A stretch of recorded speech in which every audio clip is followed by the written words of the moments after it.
السلام عليكم خوتي وتحياتي للجميع. نصيحة من مواطن مغربي: مادام القجع والعصابة ديالو هاد العقلية د المافيا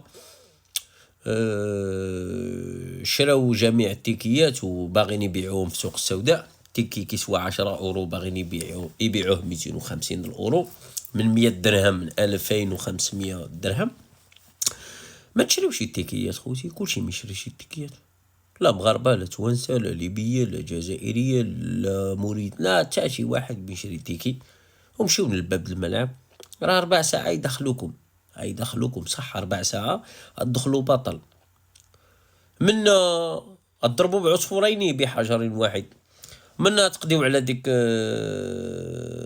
صحاب التيكيات اللي باغيين يبيعوهم في النوار، تجار التيكيات، ومنا تفتحوا الاكاذيب د القجع والفشل د التنظيم اللي قال لك دخل عنا 20 مليون سائح في هذه التظاهره الكرويه.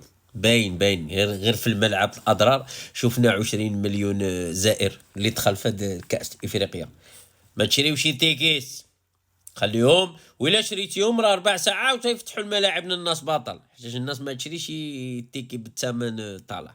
وصلت الرساله، تحياتنا والسلام عليكم.